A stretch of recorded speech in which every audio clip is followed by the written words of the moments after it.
Good morning friends, कैसे हैं आप लोग। मैं आशा करता हूँ आप लोग अच्छे होंगे। मैं रामकृष्ण, आप लोग मेरे चैनल में स्वागत है। मैं आज आप लोगों को कक्षा 10 विज्ञान रासायनिक अभिक्रियाएं एवं समीकरण बताने जा रहा हूँ। इसमें मैं आपको रासायनिक अभिक्रिया के प्रकार बताने जा रहा हूँ। रासायनिक अभिक्रिया के प्रकार, उसमें देखिए पहला है रासायनिक अभिक्रिया में संयोजन अभिक्रिया, जिसे अंग्रेजी में कॉम्बिनेशन रिएक्शन कहते हैं। तो संयोजन अभिक्रिया क्या है, देखिए जब दो या दो से अधिक पदार्थ, जब किसी अभिक्रिया में दो या दो से अधिक पदार्थ आपस में मिलकर किसी नए पदार्थ का निर्माण करते हैं तो इसे संयोजन अभिक्रिया कहते हैं। जैसे देखिए यहाँ पर परिभाषा में लिख रहा हूं,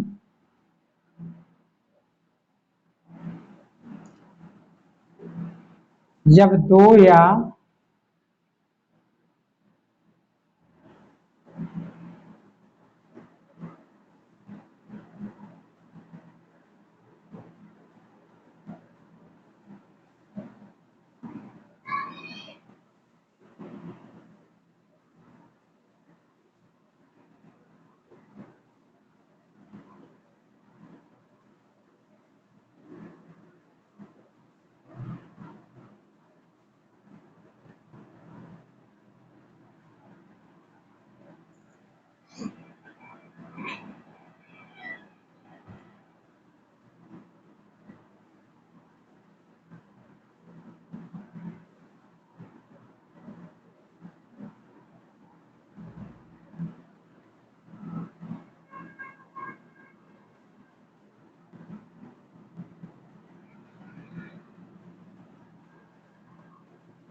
देखिए इसका परिभाषा है संयोजन अभिक्रिया जब दो या दो से अधिक तत्व सारी पदार्थ,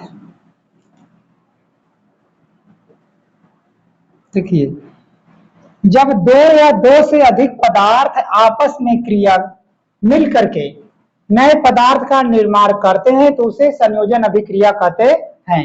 इसे थोड़ा और बढ़िया बना देते हैं, पदार्थ। देखिए जब दो या दो से अधिक पदार्थ आपस में मिलकर किसी नए पदार्थ का निर्माण करते हैं तो उसे संयोजन अभिक्रिया कहते हैं। जैसे देखिए कार्बन ऑक्सीजन O2 से क्रिया करके क्या बना दिया, CO2 कार्बन डाइऑक्साइड। देखिए कोयला जैसे है, कोयला को जब हम ऑक्सीजन की उपस्थिति में जलाते हैं तो क्या बन जाता है, कार्बन डाइऑक्साइड। ये देखिए है कार्बन और यह है carbon dioxide. Carbon dioxide, carbon dioxide, ये सॉरी ये है ऑक्सीजन।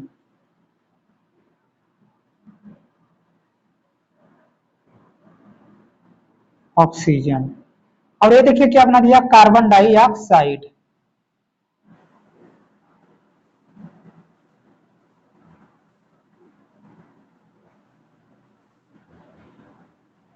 देखिए कार्बन को ऑक्सीजन की उपस्थिति में जलाने पर क्या बनता है, कार्बन डाइऑक्साइड। यह है संयोजन अभिक्रिया। देखिए कैसे, कार्बन अलग तत्व है और ऑक्सीजन अलग तत्व है, यानी ये दोनों तत्व, दोनों पदार्थ आपस में मिल करके किसी नए पदार्थ का निर्माण कर दिए, ये हो गया संयोजन अभिक्रिया। जैसे देखिए कार्बन एक अलग पदार्थ है, ऑक्सीजन एक अलग पदार्थ है, दोनों अलग अलग है, लेकिन जब दोनों मिले तो क्या बना दिए, तीसरा पदार्थ अलग बना दिए, कार्बन डाइऑक्साइड, नया पदार्थ बन गया। तो इस प्रकार के अभिक्रिया क्या कहते हैं, संयोजन अभिक्रिया। ताकि एग्जाम्पल और देखते हैं, जैसे देखिए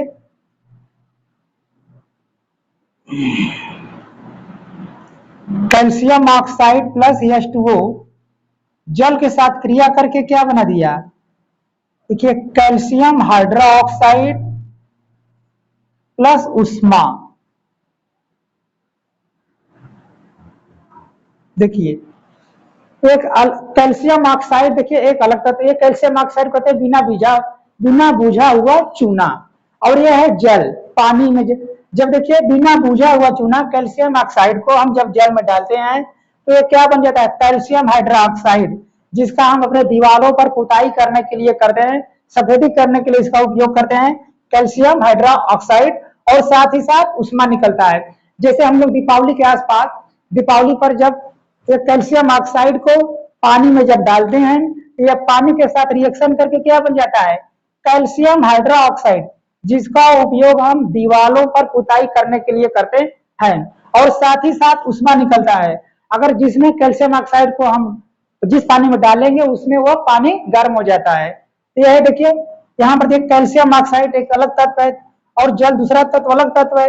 दो तत्व आपस में मिलकर के किसी नए तत्व का निर्माण कर दिए और साथ साथ उष्मा भी निकला। तो ये क्या है, संयोजन अभिक्रिया के एग्जाम्पल है। इसको देखो लिख लेंगे, यह है कैल्शियम ऑक्साइड,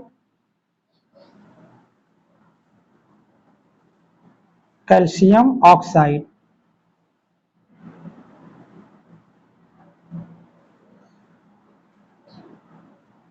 और यह है जल। ये देखिए क्या बना दिया, कैल्शियम हाइड्रोक्साइड,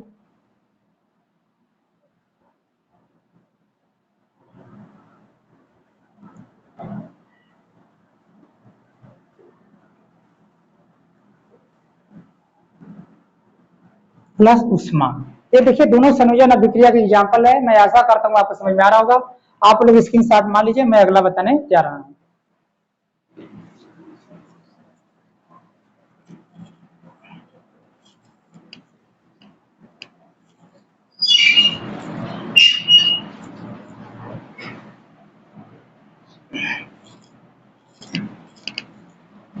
अगला हेडिंग है देखिए वियोजन अभिक्रिया। वियोजन,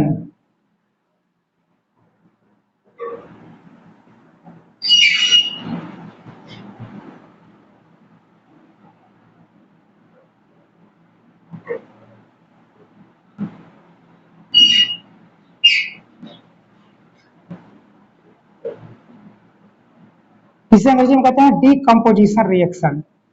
decomposition, decomposition reaction, decomposition reaction यानी वियोजन अभिक्रिया। वियोजन अभिक्रिया देखिए क्या होता है, वियोजन अभिक्रिया देखिए वह होता है जब किसी रासायनिक अभिक्रिया में एक पदार्थ अकेले टूटकर दो या दो से अधिक पदार्थों में बढ़ जाता है तो इसे वियोजन अभिक्रिया कहते हैं। देखिए इसका मैं यहाँ पर परिभाषा लिख रहा हूँ। वियोजन अभिक्रिया, जब किसी रासायनिक अभिक्रिया में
देखिए इसका परिभाषा है, जब किसी रासायनिक अभिक्रिया में कोई एक पदार्थ टूटकर दो या दो से अधिक पदार्थों में बढ़ जाता है तो उसे वियोजन अभिक्रिया कहते हैं। जैसे देखिए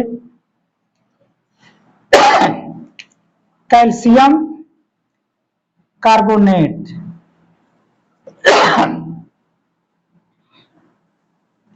कैल्शियम कार्बोनेट को उष्मा देने पर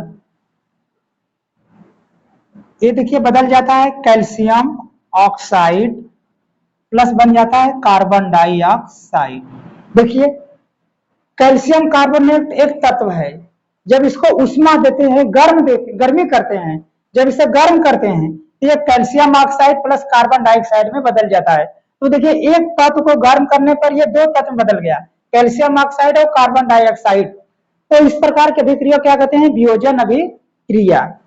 देखिए ये हो गया calcium carbonate, calcium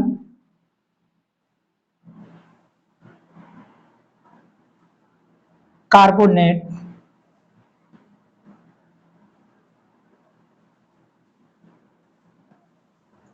calcium carbonate, ये बन गया कैल्शियम ऑक्साइड,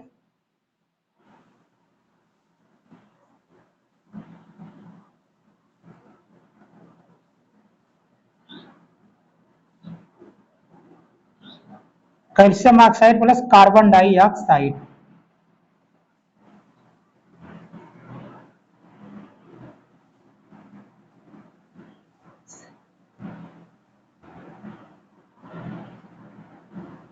तो देखिए हो गया वियोजन अभिक्रिया का एग्जाम्पल। मैं आशा करता हूँ आपके समझ में आ रहा होगा। आप लोग इसका स्क्रीनशॉट मान लीजिए, मैं अगला एग्जाम्पल बताने जा रहा हूँ।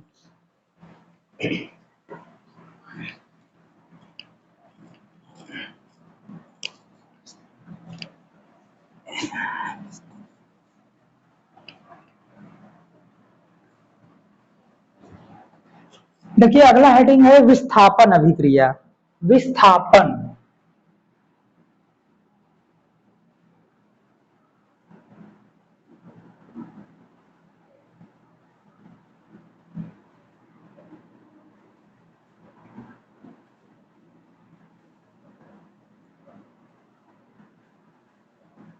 विस्थापन अभिक्रिया को कहते हैं डिस्प्लेसमेंट रिएक्शन। डिस्प्लेसमेंट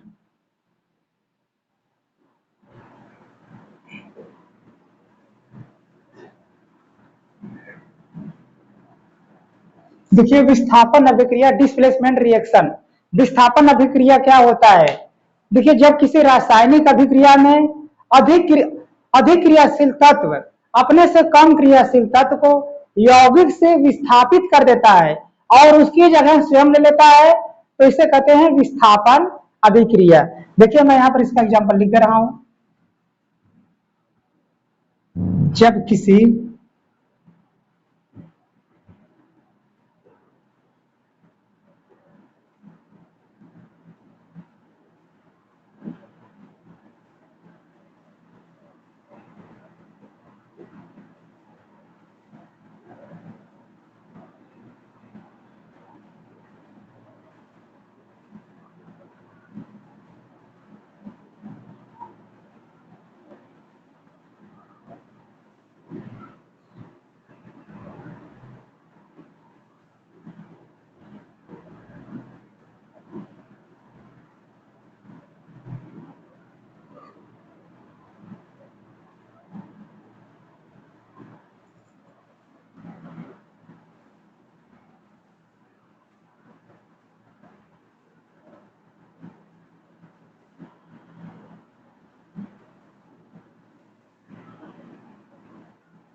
देखिए, जब किसी रासायनिक अभिक्रिया में अधिक क्रियाशील तत्व अपने से कम क्रियाशील तत्व को यौगिक से विस्थापित माने हटा देता, विस्थापित कर देता है और उसका स्थान स्वयं ले लेता है, तो इसे विस्थापन अभिक्रिया कहते हैं। देखिए मैं फिर से समझा दे रहा हूं, जब किसी रासायनिक अभिक्रिया में अधिक क्रियाशील तत्व अपने से कम क्रियाशील तत्व को उस यौगिक से विस्थापित कर देता है और उसकी जगह स्वयं ले लेता है, तो उसे कहते हैं विस्थापन अभिक्रिया।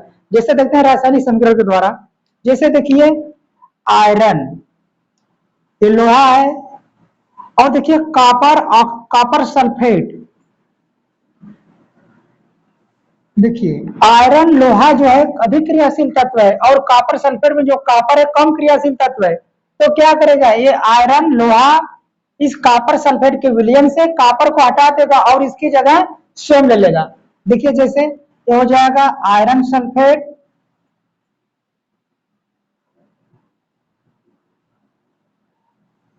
Plus copper. देखिए यहां पर जो आयरन है, आयरन ये अधिक क्रियाशील तत्व है और कॉपर जो है कम क्रियाशील तत्व है, तो आयरन यहां पर आ जाएगा और यहां से कॉपर को हटा देगा। देखिए ये आयरन यहां पर आ गया और जो यहाँ पर कॉपर था कॉपर को यहां हटा दिया, ये बन गया आयरन सल्फेट। और इधर देखिए यहां से देखिए आयरन कॉपर को हटा दिया और इसकी जगह पर स्वयं आ गया। तो इस प्रकार की अभिक्रिया क्या कहते हैं, विस्थापन अभिक्रिया। ये हो गया आयरन, ये हो गया कॉपर सल्फेट, कॉपर सल्फेट, इधर देखिए हो गया ये आयरन सल्फेट,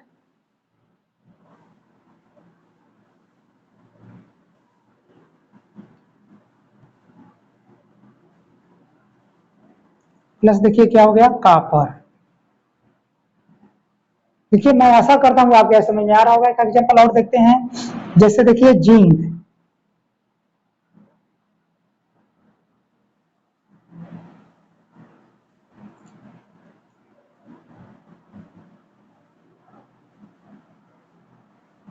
देखिए यहाँ पर जो जिंक है अधिक क्रियाशील तत्व है और कॉपर कम क्रियाशील तत्व है, तो जिंक यहाँ से यहाँ चलेगा और यहाँ से कॉपर को हटा देगा।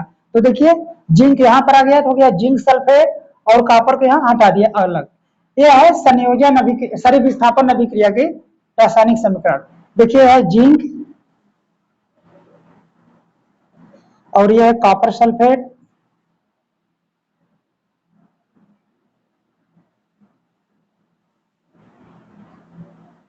और देखिए जिंक सल्फेट हो गया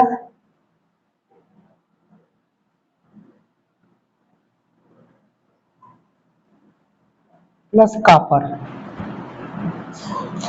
देखिए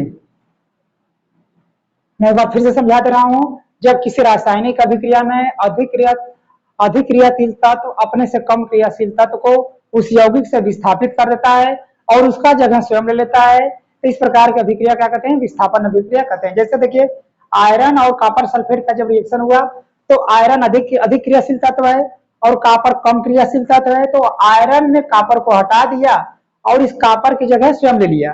देखिए जैसे यहाँ से कॉपर को हटाकर आयरन स्वयं हो गया कॉपर सल्फेट और कॉपर को हटा दिया। इसी तरह से जिंक में है, जिंक अधिक क्रियाशील तत्व है और कॉपर सल्फेट में कॉपर कम क्रियाशील तत्व है, तो देखिए यहाँ से जिंक यहाँ आ गया और कॉपर को हटा दिया। देखिए जिंक सल्फेट बन गया प्लस कॉपर। मैं आशा करता हूँ आपके समझ में आ रहा होगा। आप लोग इसका स्क्रीनशॉट मान लीजिए, मैं अगला हिस्सा बताऊं एग्जाम्पल।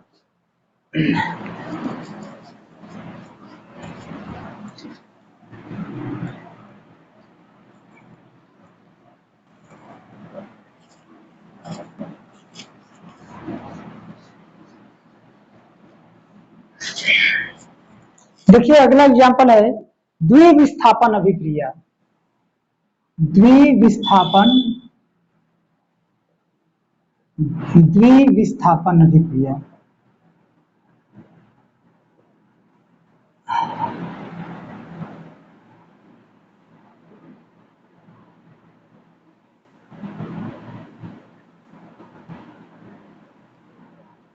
द्विविस्थापन अभिक्रिया कहते हैं अंग्रेजी में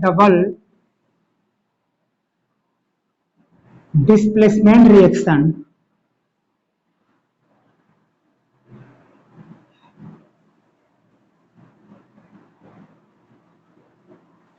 देखिए द्विविस्थापन अभिक्रिया को मुझे कहते हैं डबल डिस्प्लेसमेंट रिएक्शन। तो देखिए द्विविस्थापन अभिक्रिया क्या है। देखिए जब किसी रासायनिक अभिक्रिया में अभिकारकों के बीच आयनों का आदान प्रदान होता है तो उसे द्विविस्थापन अभिक्रिया कहते हैं। जैसे देखिए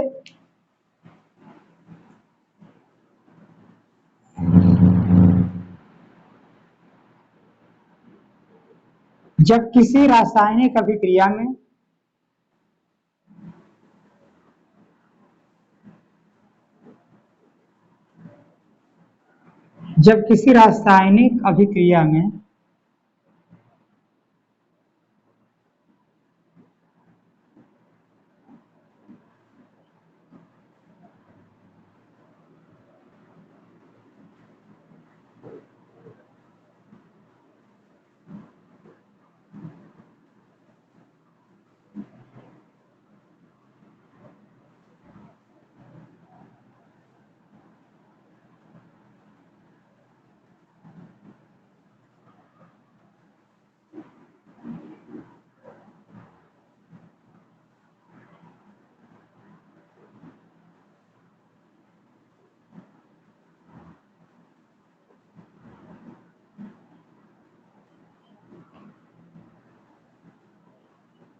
देखिए द्विविस्थापन अभिक्रिया जब किसी रासायनिक अभिक्रिया में अभिकारकों के बीच आयनों का आदान प्रदान होता है तो उसे द्विविस्थापन अभिक्रिया कहते हैं।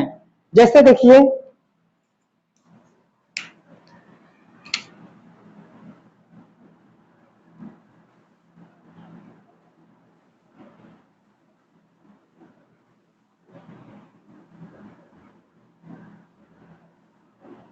Sodium sulphate plus barium chloride मिलकर क्या बना दिए, barium sulphate.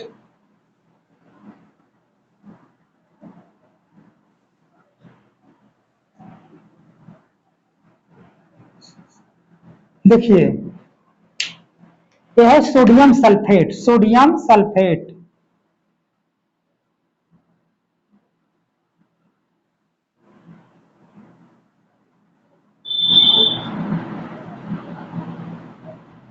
Plus barium chloride.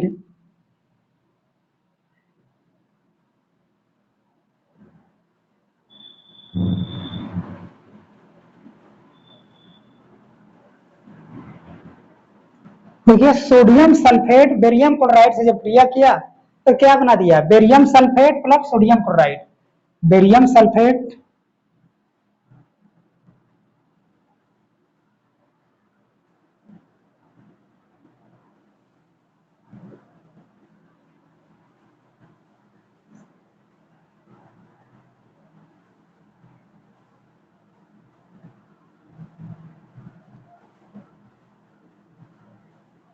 देखिए यहाँ पर एक तत्व है सोडियम सल्फेट, दूसरा है बेरियम क्लोराइड।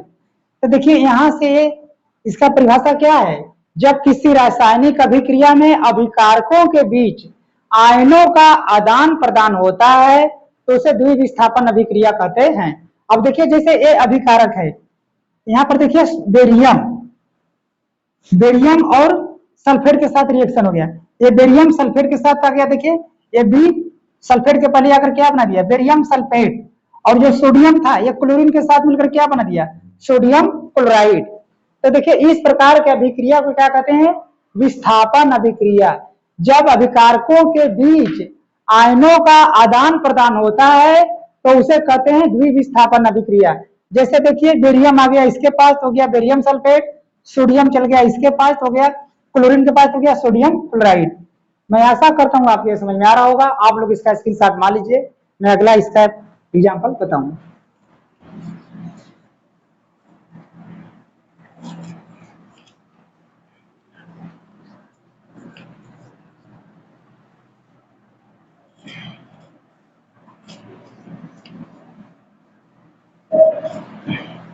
देखिए अगला हेडिंग है उपचयन अपचयन। उपचयन अपचयन।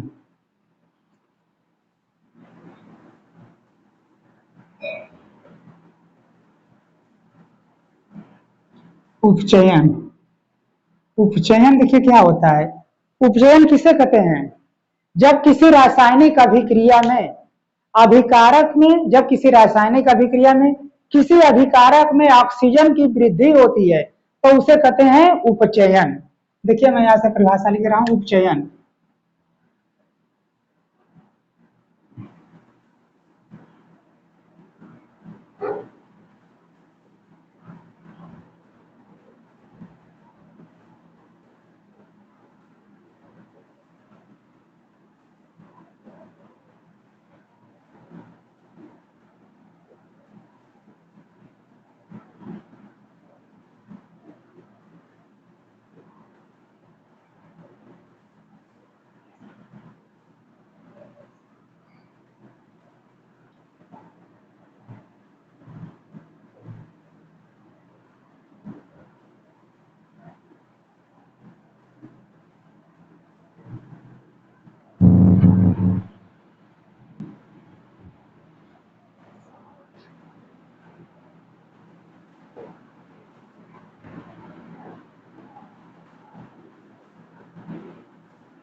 देखिए जब किसी रासायनिक अभिक्रिया में किसी अभिकारक में ऑक्सीजन की वृद्धि होती है तो उसे उपचयन अभिक्रिया कहते हैं। जैसे देखिए एग्जांपल,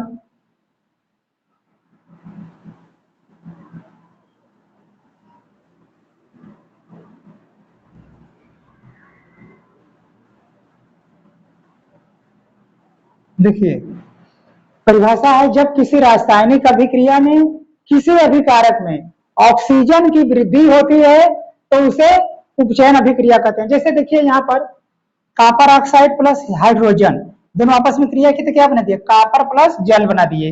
तो देखिए यहाँ पर जो पहला दिए दूसरा अभिकारक हाइड्रोजन है, इसमें यहाँ पर ऑक्सीजन की वृद्धि हो गई। यहाँ पर देखिए ये जो अभिकारक दूसरा वाला हाइड्रोजन है, हाइड्रोजन में यहाँ पर देखिए ऑक्सीजन जुड़ गया तो यहाँ पर हाइड्रोजन में क्या हुआ, हाइड्रोजन का क्या हुआ, उपचयन। यानी जब किसी रासायनिक अभिक्रिया में किसी एक अभिकारक में ऑक्सीजन की वृद्धि होती है तो उसे उपचयन कहते हैं। देखिए यहाँ पर हाइड्रोजन H2O था, इसमें ऑक्सीजन जुड़ गया तो यहाँ पर कहेंगे कि हाइड्रोजन का उपचयन हुआ है। मैं आशा करता हूँ आपको समझ में आ रहा होगा। आप लोग इसका स्क्रीनशॉट मान लीजिए। मैं अब आपको बताता हूँ अपचयन अभिक्रिया। देखिए फिर समझा उपचयन क्या है, जब किसी रासायनिक अभिक्रिया में किसी अभिकारक में ऑक्सीजन की वृद्धि होती है तो उसे उपचयन अभिक्रिया कहते हैं। अब यहाँ पर कॉपर ऑक्साइड प्लस हाइड्रोजन है, अब ये मिलकर क्या बना दिया, कॉपर प्लस जल। तो देखिए जो यहाँ पर कॉपर ऑक्साइड में जो ऑक्सीजन था, ये ऑक्सीजन निकल कर कहाँ चला गया, H2 हाइड्रोजन में जाकर जुड़कर क्या बना दिया, जल। तो देखिए हाइड्रोजन में ऑक्सीजन की वृद्धि हो गया तो यहाँ पर हाइड्रोजन का क्या हुआ, उपचयन। और ऑक्सीजन में से कार्बन कॉपर ऑक्साइड में से ऑक्सीजन निकल गया तो इसका क्या हुआ, अपचयन हुआ। आप लोग स्क्रीनशॉट मान लीजिए, मैं अगला परिभाषा इसका अपचयन का बता दूं।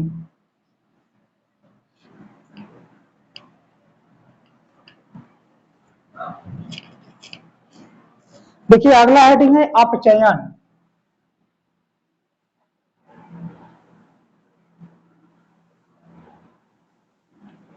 अपचयन क्या है? देखिए जब किसी रासायनिक अभिक्रिया में किसी अभिकारक में ऑक्सीजन की कमी होती है तो उसे अपचयन अभिक्रिया कहते हैं। देखिए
देखिए जब किसी रासायनिक अभिक्रिया में किसी अभिकारक में ऑक्सीजन की कमी होती है तो उसे अपचयन अभिक्रिया कहते हैं।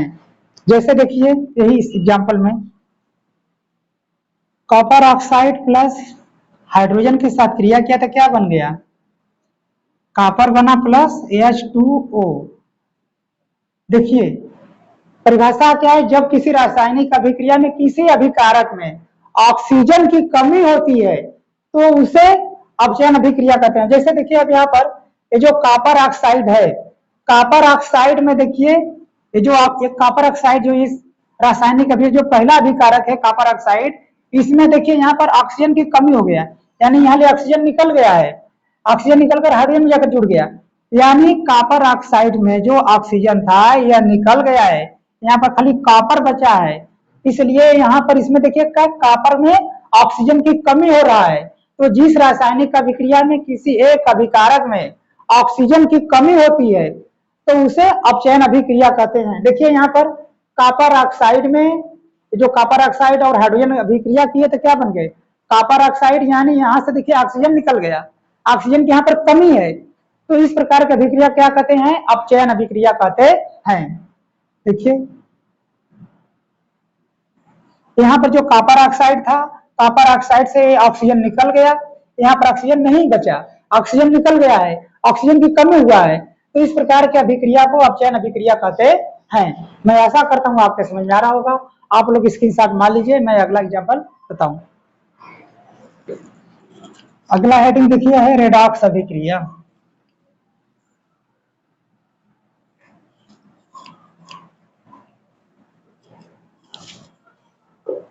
रेडॉक्स अभिक्रिया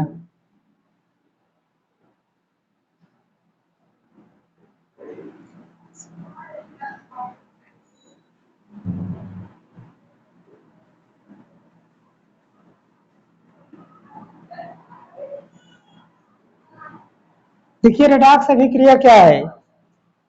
जब एक पदार्थ उपचयित हो रहा हो, जब किसी रासायनिक अभिक्रिया में एक पदार्थ उपचयित हो रहा हो तथा दूसरा अपचयित हो रहा हो तो इस प्रकार की अभिक्रिया को उपचयन अपचयन या रेडॉक्स अभिक्रिया कहते हैं। देखिए यहाँ पर मैं इसका एग्जाम्पल लिख रहा हूं।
देखिए, जब किसी रासायनिक अभिक्रिया में एक पदार्थ उपचयित तथा दूसरा पदार्थ अपचयित हो रहा हो तो उसे उपचयन अपचयन अभिक्रिया या रेडॉक्स अभिक्रिया कहते हैं।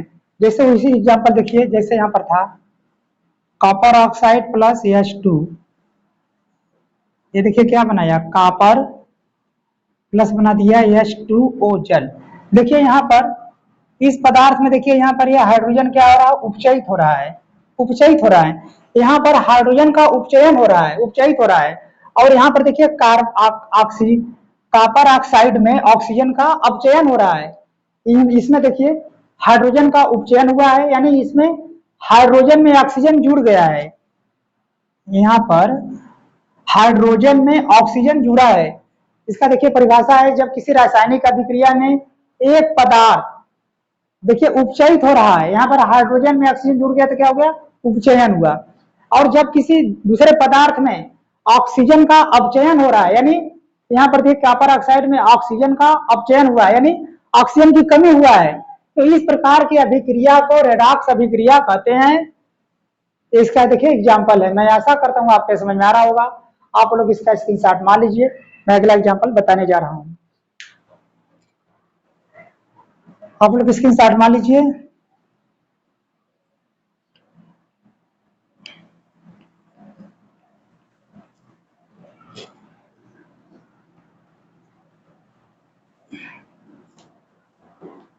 देखिए अगला हेडिंग है संक्षारण। संक्षारण, देखिए संक्षारण क्या है, जब कोई पदार्थ ऑक्सीजन, नमी या किसी अन्य रसायन के द्वारा धीमी अभिक्रिया द्वारा नष्ट होता जाता है तो इस प्रकार की अभिक्रिया को कहते हैं संक्षारण। देखिए परिभाषा यहाँ पे लिखते रहे, जब कोई पदार्थ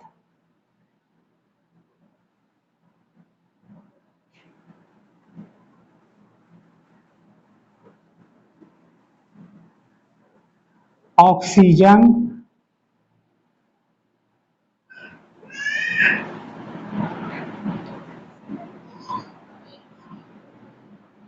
नमी या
देखिए संक्षारण, जब कोई पदार्थ ऑक्सीजन, नमी या किसी अन्य रसायन के द्वारा नष्ट होता जाता है तो इसे संक्षारण कहते हैं।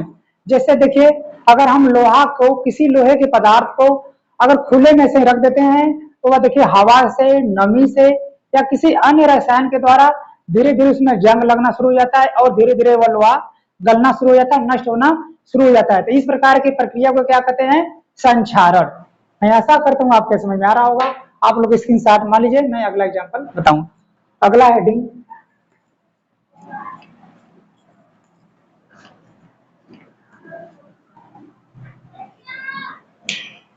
देखिए अगला हेडिंग है विकृत गंधिता।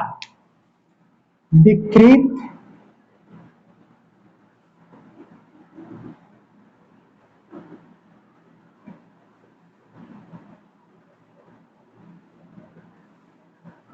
विकृत गंधिता देखिए क्या है, जब कोई तेल युक्त या तेल या वसा युक्त भोज्य पदार्थ को हम लंबे समय तक खुला एवं वायु के संपर्क में जब छोड़ देते हैं तो धीरे धीरे इसके स्वाद और गंध में परिवर्तन हो जाता है।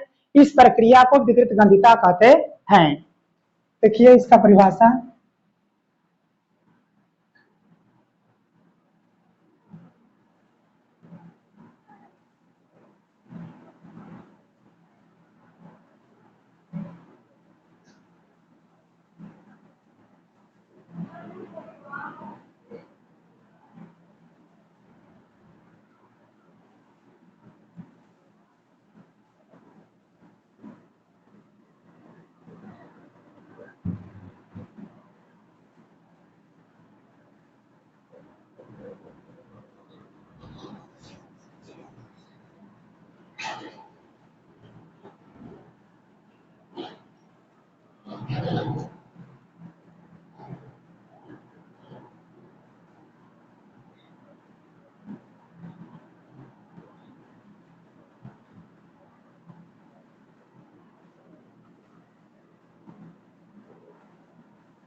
देखिए इसका परिभाषा है विकृत गंधिता। जब किसी तेली या वसा युक्त भोजन को तेली मैंने जो तेल से युक्त हो, जब किसी तेली या वसा युक्त भोजन को हम लंबे समय तक खुला एवं वायु के संपर्क में छोड़ देते हैं तो इसके स्वाद एवं गंध में परिवर्तन हो जाता है। इसे विकृत गंधिता कहते हैं। जैसे हम किसी भी भोज्य पदार्थ को, जैसे तेल में छना हो या कोई दूध घी वाला सामान, कोई ऐसा भोजन हो, उसे हम लंबे समय तक, जैसे कुछ समय तक के लिए छोड़ दें, हवा में ऐसे ही छोड़ दें तो उसके स्वाद और गंध में परिवर्तन हो जाता है। यानी जो खाना हम अगर सुबह बनाए हैं उसे अगर बिना ऐसे ही हवा में अगर छोड़ देते हैं तो शाम तक वो भोजन खराब हो जाता है, वो खाने के लायक नहीं रह जाता है। या हम जैसे रात में अगर कोई भोजन बना दिए और उसको ऐसे ही खुला अगर छोड़ देते हैं हवा के संपर्क में तो वो भोजन का स्वाद खराब हो जाता है, वो खाने के लायक नहीं रह जाता है। इस प्रकार की प्रक्रिया को क्या कहते हैं? विकृत गंधिता। आप लोग इसका स्क्रीनशॉट मान लीजिए। मैं आशा करता हूँ आपके समझ में आ रहा होगा।